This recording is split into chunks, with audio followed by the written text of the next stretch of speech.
Hi, this is Raymond. I'm very excited that we have a new student for our weekly video blog. His name is Daniel.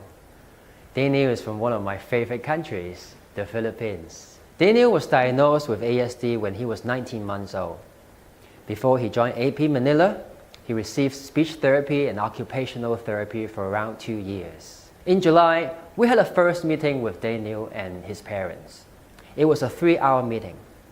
The purpose of the meeting is to establish a positive relationship with Daniel and our therapist, to identify Daniel's likes and dislikes, and to assess his deficit behavior as well as excessive behaviors. Excessive behaviors are usually undesirable. We don't like to see them. We want to decrease them and suppress them. For example, temper tantrums, non-compliance, and self-stimulatory behaviors. Deficit behaviors are behaviors that we want to see more, but we don't see them enough. We want to increase them. For example, spontaneous use of speech, cool social behavior, and appropriate play and leisure behavior. In this video, let's see if you can identify Daniel's deficit behavior.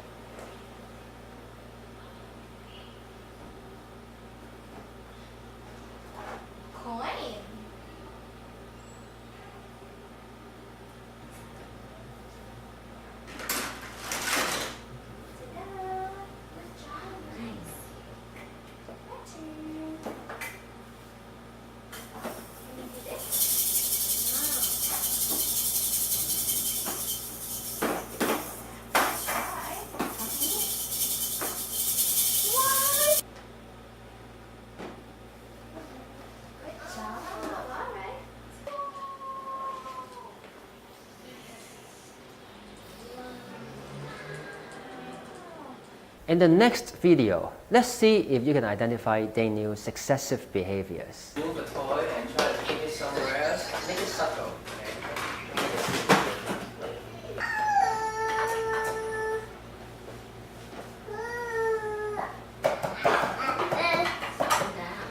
Usually we might destructure the situation, but now he needs a structure. He needs to know what we're expecting him to do. So I said go sit down and I use this.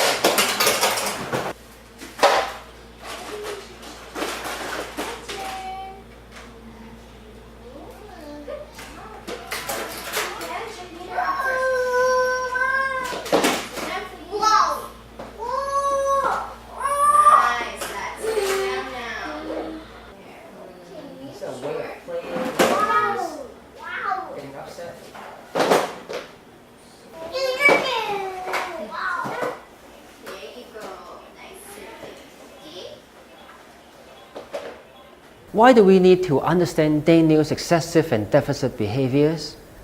I think it's very, very critical because it helps us to identify programs for him. Let me show you a very simple model to illustrate. Sometimes we can begin analysis with excessive behavior. For example, whining. The related deficit behavior that Daniel is not able to cope with stress and not able to stay calm. Related program can be developed, such as teaching him not to get frustrated by systematically exposing him to similar situations, to teach him to understand how to get back what he wants by task completion, teach him to wait or to express his emotion. The other deficit behaviors we have observed is lack of speech. It is related to the excessive behaviors such as grabbing, leaning on the therapist. To address this behavior, again, we can come up with related programs such as teach him how to initiate speech for communication, use gesture, eye contact, or finger pointing for communicative purposes. As a therapist, our focus is not the program. Our focus is always the person. That's why every program we do must be useful and meaningful to the person.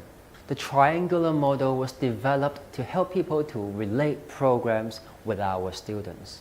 It is very simple. I hope that you find it useful. Next week, we will show you how Daniel started his official ABA in our center. We had a challenge. You know what? He refused to come in our center. It seemed that he has some separation issues with his parents.